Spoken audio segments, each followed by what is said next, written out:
I lost all my confidence from having acne. I hated how I looked. Makeup was just making it worse. So I was like, I'm going to make a lip balm and I'll just sell it to my friends and family. And I invested £2,000 into stock, naively just thought, I'll just sell these lip balms. I'm Ellie, I'm the founder of ByEllie, and I'm completely unemployable. I mean, I've never done this before, so I'm learning every day, and you haven't got time to make mistakes. And if you have, you've got to quickly find a solution as fast as possible. I ordered 20,000 lip balms, they were all wrong. They weren't compliant, you couldn't even sell them. I always say our products are like desert island products. We're not just selling something, we're making a difference. You've just got to do what you've got to do in the moment, and I don't think it's meant to be glossy in the beginning. If you're building something great from the start with no help, how is it meant to be glossy? You're just learning all the time. Welcome to the FEBE Founders Lock-In, and I have got a very special treat, Ellie Carlisle from ByEllie. How you doing, Ellie? I'm good, I'm excited to be here. Yeah. It's nearly late, but I made it. So you were obviously in our watch list, which for those that don't know is for brands, companies that are set for amazing things. And you are doing some incredible things because everywhere we were looking on some form of social media, you were just appearing. And just chatting with you just now, it was blowing my mind how many followers you got. So let's just go through this. For YouTube, you've got 20,000 subscribers. For TikTok, you've got 160. For Instagram, 65,000. And you've had how many views on one of your posts? 30 million. Wow. I mean, that's on one video.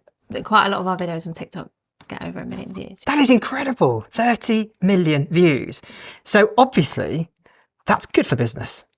It's free marketing, yeah. So with such an incredible following, what is it that you do and how did it start? At the end of lockdown, I obviously wasn't working at the time, and I had really bad acne from being inside and not working. I hated lockdown. I hated not being around people, relaxing, all of that boring. I hated it. And when I got really bad acne, I went on Accutane, which is a treatment for acne, and it broke down my lip barriers. And what that did was made my lips bleed and crack and so sore. And I lost all my confidence from having acne. I hated how I looked. Makeup was just making it worse.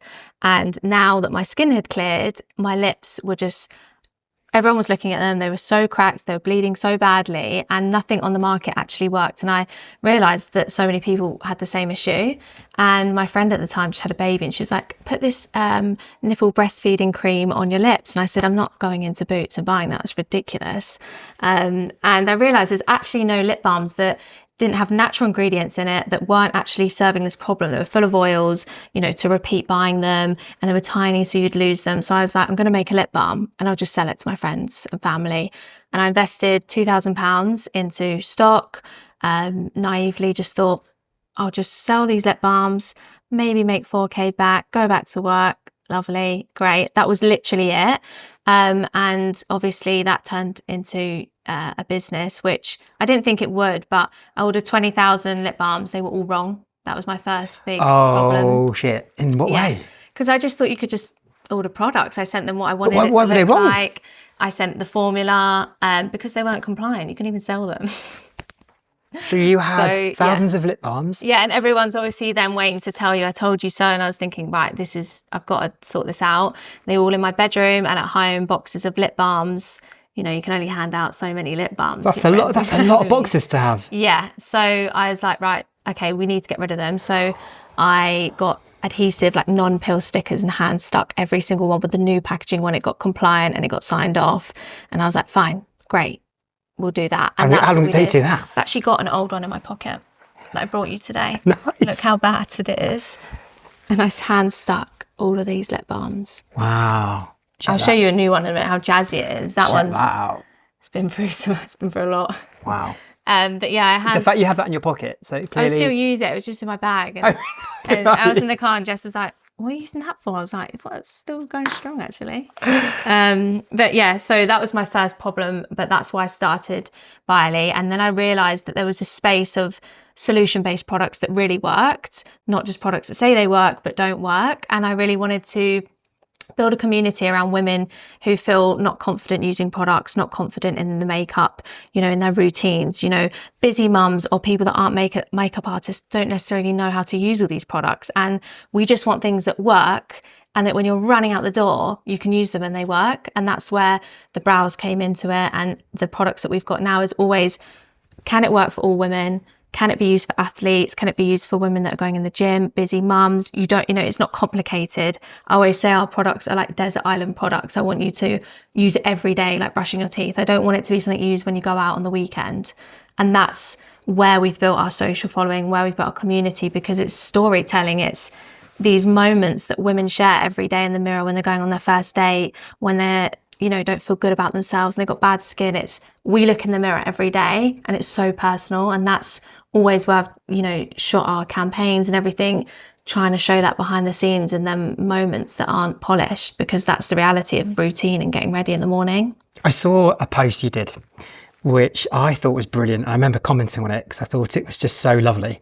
And I think it's where someone had written a really lovely review about your product and you called them up. Is that right? And you could tell that this hadn't happened to them before. No. So is that £60 order, I refunded it, So what happened then? Is it you refunded it as a thank you? That's it. We were in the office and one of the girls was reading the reviews and she said, "Oh, this review's so nice." And we do get lovely reviews every single day, all day, and I read them all. And it was such a nice review. She made a video, she put the video up, and it was, we pay for them types of videos. So I was like, this is great, like amazing. And I rang her and said, and she said, "I feel so confident. You've made me feel really good. And I feel all these things." And I was like, that's exactly what we're trying to do.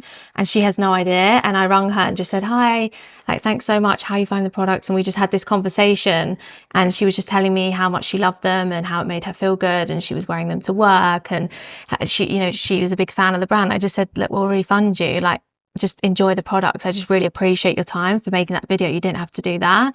And she just was gobsmacked. But that was just a moment in the office. And if you watch the video, it's so blurry. I was so annoyed after because I was like, so blurry. But one of the girls just videoed it, and I just like, let's put that on TikTok. And I think that got like over 1 million views. Wow. Yeah. And that's just because it's a real moment and it's community. And like for International Brow Day, we rang all of our customers that ordered that day and spoke to them. So how many did you pick? About 20, yeah. Wow. Yeah. Again, it was the same kind of thing in terms of it's always awkward when you do that and you ring them and they don't answer. And I understand they probably think, who's ringing me? But we just rang them and said, it's International Brow Day. How are you finding the products? And yeah, it's just a nice way to connect with people as well, because we wouldn't be here without them. We're going to obviously go into the reality of what it's like running a founder, being a founder of a fast-growing business. But I guess on the really lovely side of it, for you, I bet that keeps you buzzing for a long time when you get to interact with really happy people. Yeah. Reviews are somewhere I go every day to read, because then it makes me feel like we're not just selling something, we're making a difference, and that's really important. And it's the same with all the events we do. People are now friends from them, and it's that community, and that's really important, because that like gets you through the hard times, I think, especially people. I think with really successful consumer brands, you can see, especially through when we engage and meet with them and talk to them through FEBE, how important they find feedback and how every aspect of it, they really, really want it. What's it like when occasionally, which I'm sure it's very occasionally, it hardly ever happens, but what happens when it's feedback that you probably don't want to enjoy as much? I think sometimes it's quite helpful. Really? Yeah, like we've had feedback, things about maybe the labels have come off on packaging, and I think, okay, that's great, like it's not lasted as long. And then I just actually use that feedback. You do get the occasional customers maybe not happy, but not everyone's going to be happy all the time, and that's normal. And I also am not trying to make everyone super, super happy. Feedback's welcome, and the products aren't for everyone. And we just try and cater to, we'll send you a video tutorial, like maybe we can help you use the product a bit better and try the best solution. But rarely we get that. But it is what it is. You just have to sort of welcome any feedback anyway. Yeah. Now, the founder journey is a tough one. And I think this is something that we as FEBE have particularly developed an understanding and appreciation of, talking to so many people like yourself, which is fast growth is great, of course, but at the same time, mentally, it is a very challenging, difficult part of the growth of any business. What has your experience been in terms of, seeing the business going up the steps and, getting bigger and etc.? I think it's the pressure. In the beginning, it doesn't matter if it all goes wrong. You're just sort of, right, okay, I'll just do something else to start again. But the more bigger you get, the more people that recognise you, the more people that are saying, "Oh, you're doing amazing, like smashing it, like saw you do this." And of course, they always see the good stuff, but it's just such pressure all the time. And also there's so many moving parts all the time, and it's sort of being on always. And I think growth is you learn. I mean, I've never done this before, so I'm learning every day, and you haven't got time to make mistakes. And if you have, you've got to quickly find a solution as fast as possible. And I think I feel like all the time I'm running around chasing my tail, but that's, I think, just the thing of growing and learning, and I'm trying to be better at it, but I am learning all the time.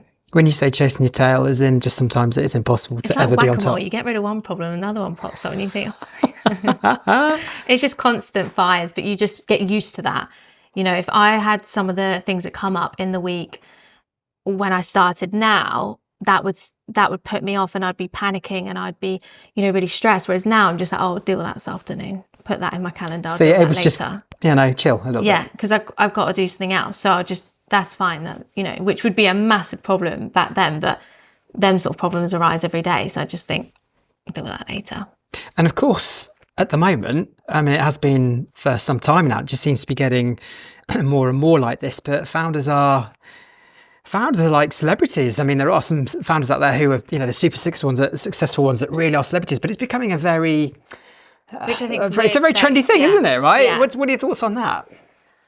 In the beginning, obviously, I used my face because I was free, so it was the only way to do it. And I do love being a founder and having that community with other founders, but I think it's nice as well just have a bit of privacy sometimes. But I think it's definitely something you should lean into, because you make other founder friends that when you're a solo founder like me, it's so helpful to just ring them up or talk to them. But I do think it has become a bit of a trend, like you said, and it isn't as maybe glossy as it looks on social media on the outside. And it is super lonely, and you've got to make all these decisions by yourself, and the team are relying on you, and everyone's sort of relying on you and the business. So it's not as glossy as maybe the be your own boss. I guess because Instagram. you are more of a rarity in terms of there isn't a co-founder here. You are the founder. No one. And I think, especially if you look through our lists, the percentage of people that are co-founders, I think that is obviously a reason of the fact that it's nice to have someone to share that journey with. I guess as a sole founder, everything is magnified and can be a lot harder. Yeah. Is that your experience? Yeah, and you've got to make decisions, and if you're maybe not in the right mindset, maybe having a co-founder, you could like level them decisions out. But I mean, I wouldn't change it now, but if I was going to do it again, I'd probably do it with someone. Why wouldn't you change it? Because I feel almost like I've got this far, and I'd be like, you weren't there in the beginning when it's really tough. Like, it's unfair. Like, I'd feel like I'd want to start it with someone, maybe if I was going to do it again. I'd advise people to do it with other people, because you can lean on them. I'm very lucky, like my friends around me and family have been obviously a sounding board, but yeah. Businesses, as part of this journey, experience what we call fuck ups, and it's something that we really encourage.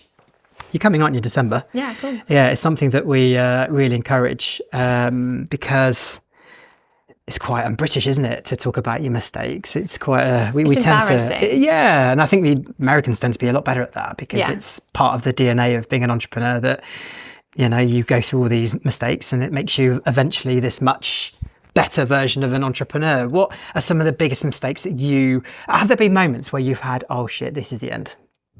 Yeah, like loads of different things. Just different decisions that make such a big impact. And because you're growing and you're small, it does make such a big ripple, any decisions. I've decided to do things like trade shows, and that have cost us so much money and shouldn't have done them. And we've done different things like products that I shouldn't have launched. And what, like? We brought out these glow melts, which I should have launched. They are launched, but a glow mount. Yeah, so they go on the skin under sort of foundation or on just normal skin. They like enhance the luminity of your skin, and they make you look a bit more glossy and like radiant. You could try them out. Younger? Yeah, younger. I'll give that a go then. Yeah. A bit more energetic, fresh. And the mistake I did with that is I just didn't, think the product through when it came out. It should have come in the beginning of summer, and it come at the end of summer. And there's just mistakes like that, but they seem to be often all the time. And then it makes such a big impact with everything else. And, I've made mistakes of, right, we need, in the beginning I said, right, we need these biodegradable packaging. We're going to be vegan. We're going to be this, we're going to be that. Like, I don't know what I thought was going to happen. I had biodegradable packaging, and it went out, and everything disintegrated, so that it just fell apart.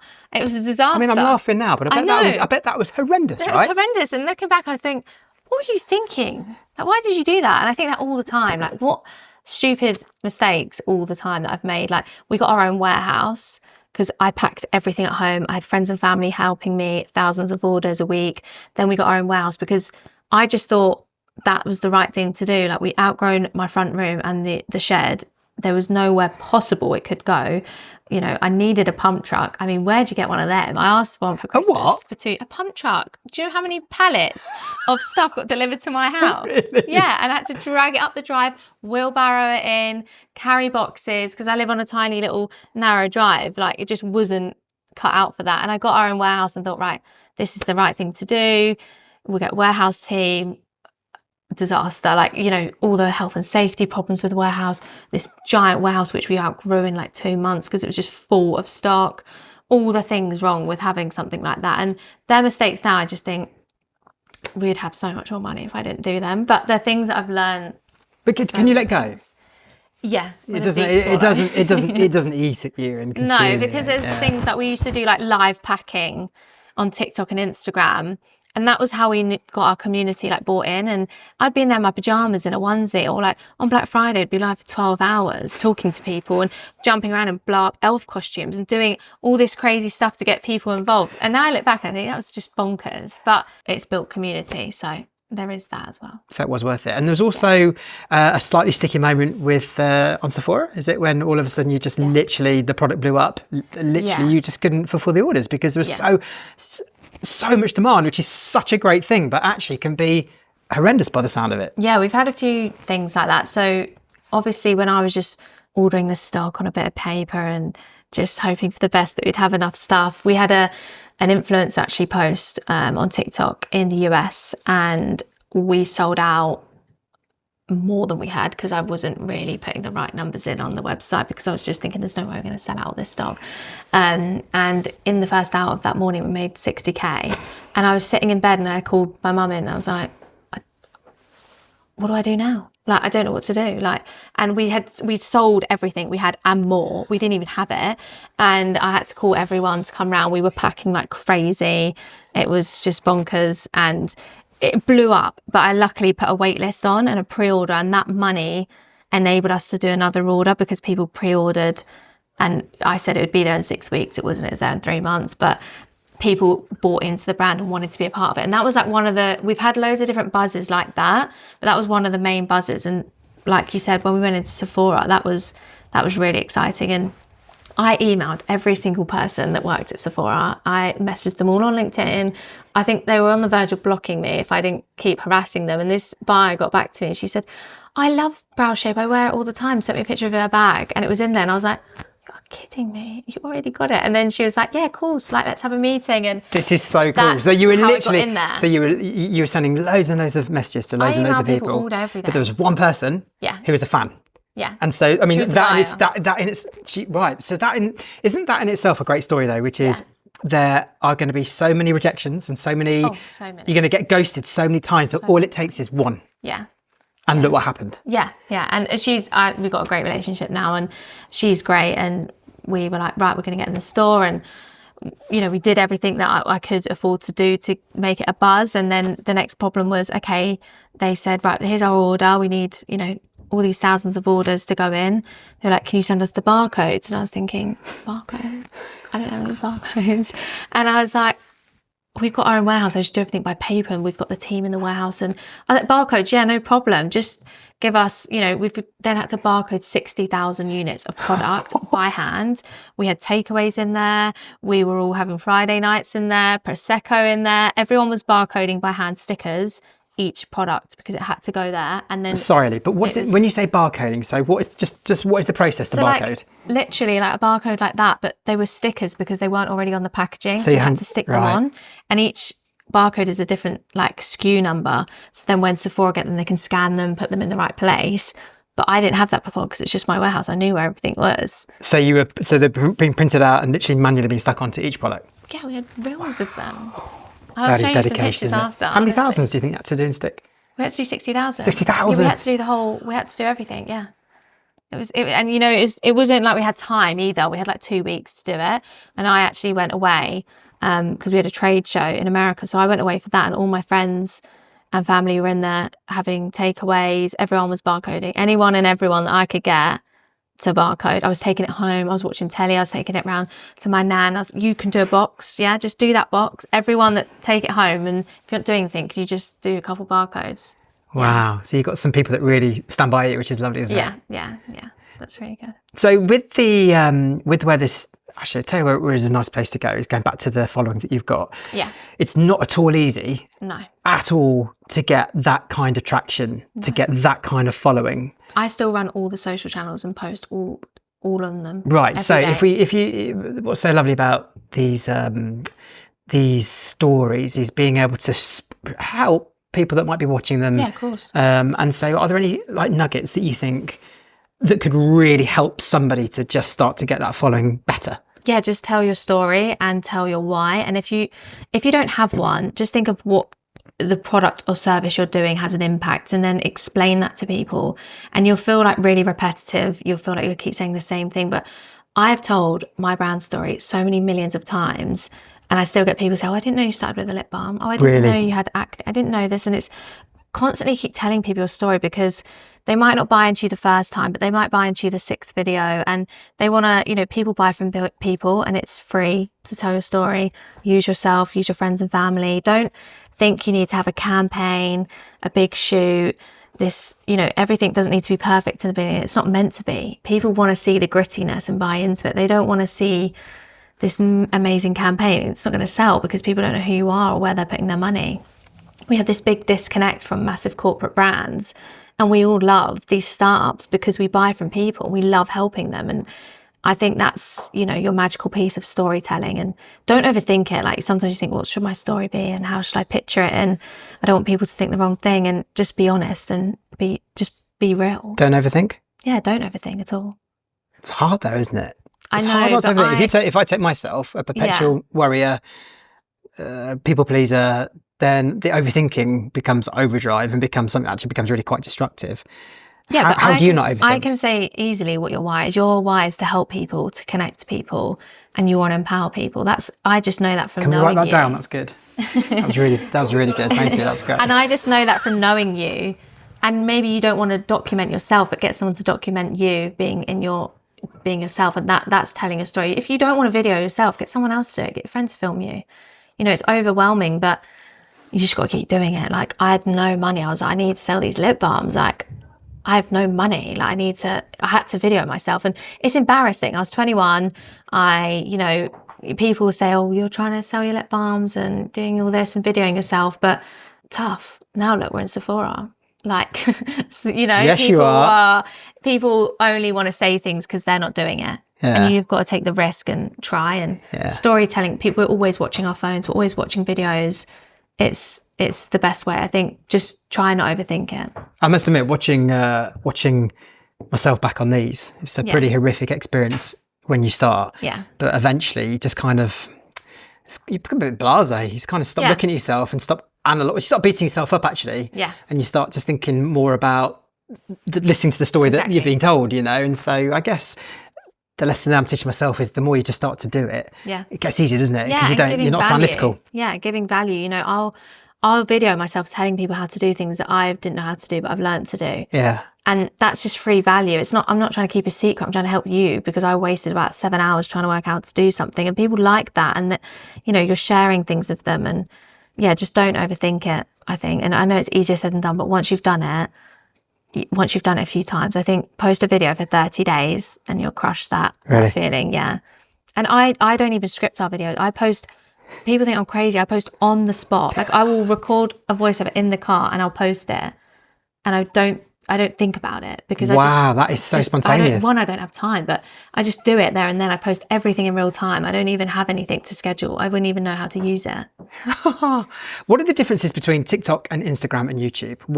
Are there massive differences that you need to master to get results on those platforms? Yes and no, but they're changing all the time. So I wouldn't even worry about that. I would just think Instagram's a bit more aspirational, maybe a bit more polished. It's, you want it to maybe look a bit nicer, more for that premium customer. TikTok's a more mistakes driven. It's a bit of the hustle. It's a bit of the behind the scenes, and it's not as perfect. If you put a polished video on TikTok, it just will not perform. Really? Things like everything going wrong. You know, I've had deliveries where we had 20,000 boxes piled up on pallets, and they all fell out in the rain, in the puddle, and it was just video, and I just looked at it and I just thought, you're kidding me, this is just never ending. And videoing that is the behind the scenes and the grittiness, and I think people love that. Whereas Instagram, you know, is maybe a little bit more polished, but it is actually turning into, I'd say, the new TikTok. I actually prefer Instagram at the minute, for sure. And YouTube is short hook content, so shorts are doing really well for us, and it sort of get people's attention really quickly. People use YouTube as like TV, so you want to sort of cut them out. Yeah, like I thought about it the other day, I don't even watch TV, I watch YouTube, and that's what people do, is you want to like get their attention in the first 5 seconds. Yeah Okay, so Instagram sassy, a bit polished. TikTok just raw and real, and YouTube just a bit of everything. But just you need to post more. So like I make sure there's 4 videos going out a day on there. So that's just religiously part of what you do. The day job, having to do everything that you have to do, but you religiously get that content done. And we get like 1.5 million views on Pinterest as well a month. So Pinterest is the thing, is it? I just shove everything on there. Pinterest. I just shove it all on, hope for the best. In the beginning, I just tried everything. I just thought something's got to work. Yeah. And I just shove it all on there. So with such a unbelievable following, where's the business going then? Do you see it over the next few weeks, months, years? I see it growing. I really want to focus on working with other companies and women as well, so like collaborating, you know, with athletes or other businesses, on how beauty collides with that and how we can collaborate together as a team. I really want to focus on that, and I think so many amazing brands, like the big brands like Skims and Nike, they do that so well, collaborating with people, and it's back to that storytelling. I do want to focus on that and women's routines. I see the brand partnering with maybe more retailers. We've hopefully got something coming up really exciting soon. And high chance? Yeah. 98% chance. Really? Oh, wow. Okay. Oh, listen, I would go on. No, but a biggie. This is a biggie. Yeah, a big one. Definitely, a big one for the UK. And we're back in the US again now, which is great because the tariffs, thanks for that. That was a disaster. How did you get around that? Pull my hair out. Literally, honestly, like 10% of our revenue is from the US. So overnight, it was a disaster. We're now on Amazon US. Okay. Which is doing really well. I do want to keep pushing that. The US is a beast, so it just needs more time, more funds. 10% though, that is impressive. And I'm going to start potentially looking for investment as well, which I haven't. I've been bootstrapped the whole time. You bootstrapped it to, wow. Yeah, from £2,000. Wow, that is incredible. I feel like I've aged about 50 years. Well, in 4 years. Listen, that's so much, as I said, respect for being a sole founder, bootstrapping. I mean, you've made things challenging for yourself, haven't you? Yeah. Why did I just? Yeah. Honestly, I hear people raising money before they've started, and I think, what was I even thinking? Why did I? But I just was moving. I wanted to make the money back and keep moving. I just didn't think like that. I just carried on doing what I was doing and thought, I've always worked, so I just thought you just got to keep going to make the money to keep investing it into the brand, and that's where, you know, we're up to. But where we're growing so fast, obviously we place, you know, stock orders like way in advance. So to be with these retailers, they want you to do your orders and then they won't pay you for 90 days until the stock gets there. So it's, as much as you can bootstrap, it's really difficult if you want to expand to do that because you need the money. Yeah. There's a lot of gloss around being a founder. Yeah. What do you think are the things that people don't see in terms of the reality of being a founder? The sacrifices, you know, you sacrifice going out, you sacrifice certain things like friends' birthdays. If you're doing stuff you can't go. My office is in my front room now as well. Everything is at home. I eat breakfast at the computer. I eat lunch at the computer. I eat dinner at the computer. I work all the time, and people don't see that on the outside because you're posting I'm at this event or I'm doing this. And, you know, sometimes I do that and I think, why are you doing that? Because that's not the truth. But it's very like a highlight reel to be a founder and a boss, and, you know, and the things you don't see are the tears, the sitting on the floor, pulling your hair out, thinking, I've got people's wages I've got to pay. I've got payments coming up. I don't know where I'm getting the money from. You know, you're responsible for other people, and it's incredibly stressful. And the sacrifices of just everything you have to make, and you don't really know the next thing. And everything's a bit unreliable, right? You're just always pushing forward. And I think people think being a founder is you get a successful business, you make some money, and then you just hire people that are really good and you just relax. That's not the case. More people, more problems. It's a disaster. You know, that you grow and you have more people, and then you're more invested than ever. And the bigger the mission, the bigger you get invested in the brand, and everything sort of is irrelevant. Even family and friends, you sort of, I'm really sorry, I can't come. And people get used to that though, but you do sacrifice a lot. Do you think it becomes unhealthily obsessive? I do, but I think you just have to be obsessed when you're building something in the beginning. It's just part and parcel. I just think, you see that, you know, everyone's saying have a wellness routine and have a, you know, be a founder and start your day right. Sometimes it's not like that. Sometimes you're running around. You've just got to do what you've got to do in the moment. And I don't think it's meant to be glossy in the beginning. If you're building something great from the start with no help, how is it meant to be glossy? You're just learning all the time. You know, I think you just got to get on with it. Yeah, I find the pressure of the whole, you know, making sure you're eating all your meals really, really healthily. How do you just find the time to even putting something in the microwave is time consuming, right? Yeah, and you know, you've got to do a workout and meditate and read a book. And obviously I do all these things sometimes. Hug a tree. You know. Who's got time to hug a fucking tree? Who has got time? I barely have time to go to the toilet. I'm really glad you said this, because this is the stuff that can really make you feel bad. And you know, like, obviously I've got my hairbrush and I've got a jacket on today, but I'm in my tracksuits, my hair's screwed up, my skin's awful all the time because I'm so stressed. The reality is, if you want to be a founder, then brilliant, but just be prepared. It's really, really hard and really, really lonely.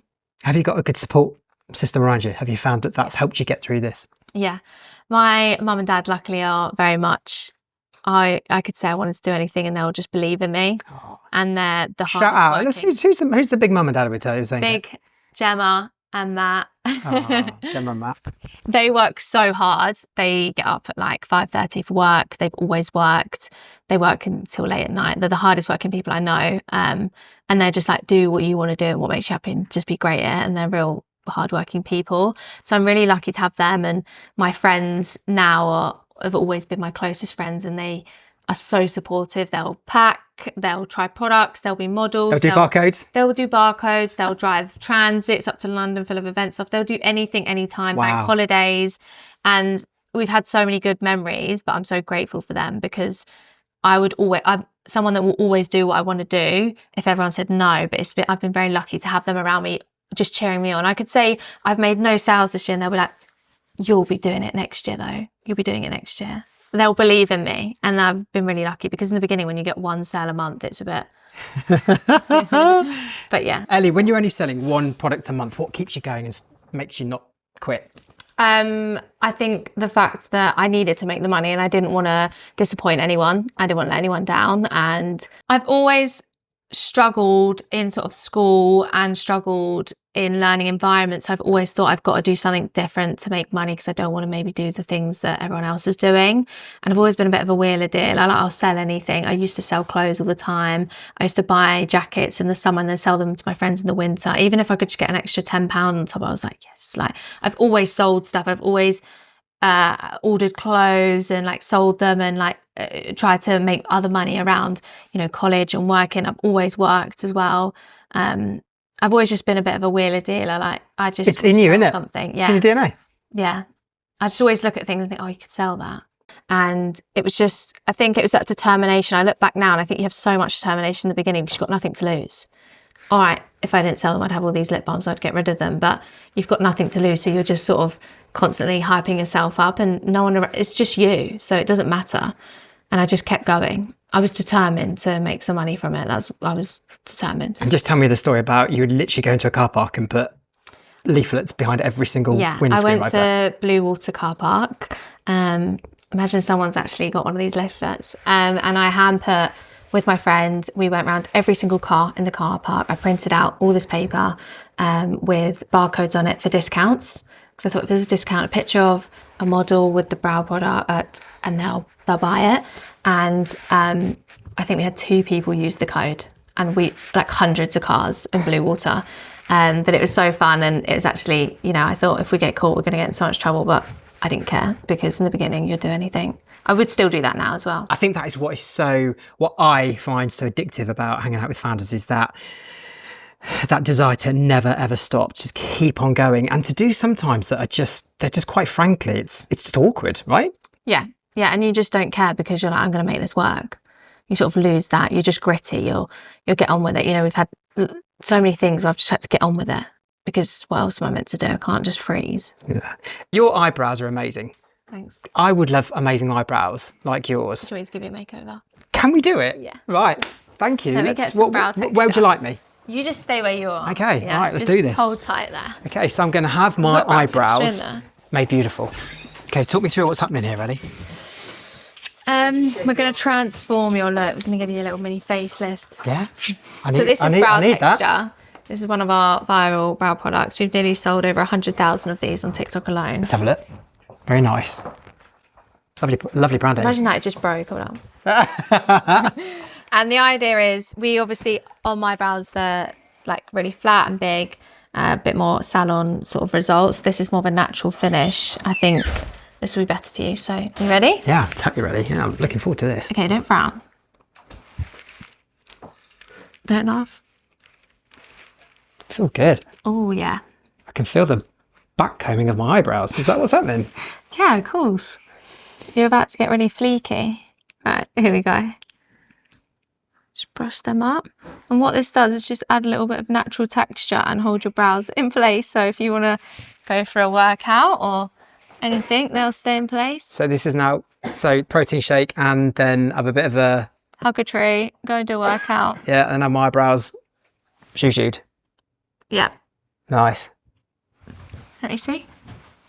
Yeah, beautiful. What do you reckon? Shall we, we'll show everyone, shall we? How's that look? Feels really nice. Okay, so do I just walk around like this now everywhere? And this is... Yeah, I've not done it too much, so like you're not going to look silly. What do you reckon? Oh, look, John. Did it look good? They're falling off. Does it look different? You look beautiful. Can I see a picture? I didn't want to make them too, like, mine are quite, I like them like that though. They feel good. So this is part of the craze that you've created. Yeah, this is one of our best-selling products, our hero products, brow texture. And the reason being is it's so simple and easy to use for all different women, and it's reliable. You can be on a big day out, full day at work, workouts in the rain, and this will stay, and that's the most important thing. And it's good value for money, it lasts, and it's easy to put in your bag and everything, and that's really important. Well, I'm sold. I love it. Thank you for doing that. Ellie, it is an absolute honour to have you in our FEBE gang. What you have achieved in a pretty short period of time is incredible. To have this following, to have so many people loving your product, and quite frankly, being such an epic person is just awesome. It's lovely to have you in our pub. Thank you. Lovely to hear your story, and cannot wait to just keep on seeing where this amazing brand that you're creating is going to go. Yeah, watch this space. It's going to be big.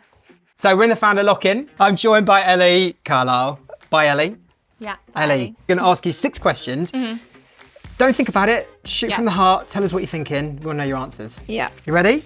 Yeah. Okay, first question, Ellie. If you could do it all again, what would you do differently? Not worry about what it looks like and just get on with storytelling from the beginning, because I worried a little bit comparing to other big brands, but I was not big at the beginning, so I didn't have the budget.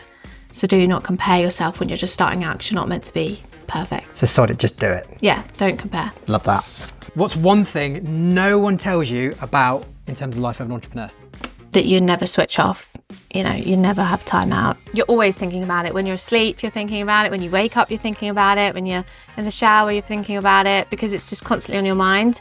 And it becomes sort of like your identity. You know, when you go to the gym, I really like pushing myself like an insane amount, because I do find the harder you push yourself, it's the one time you can actually start to forget about it. Yeah. Just so focused on this is hurting. Sport's great, because it's like It is, that isn't it? 1 hour where you're not on your phone. Yeah. And it doesn't matter because you're not on your phone, you're focusing. I do think sport's really good. Yeah, cool. Okay, I love that answer. What's one thing that you wish you were doing better as a business? I just wish I was better at everything, but I can't be better at everything. So I think I wish I was better at delegating more. Has there been a moment you thought, fuck it, I'm out? Yeah, quite a lot this year, actually, definitely. The more you grow, the bigger the problem. So it comes like money problems, team problems, expansion on product. There's a lot of pressure. Describe your first year in business in 1 sentence. A mess. A mess. Fun, but a mess. Like, so fun. I wish I enjoyed it more and not tried to rush for the growth. Really? Yeah, because that was the fun bit. Yeah. The gritty, growing bit. Wicked. What stops you giving up?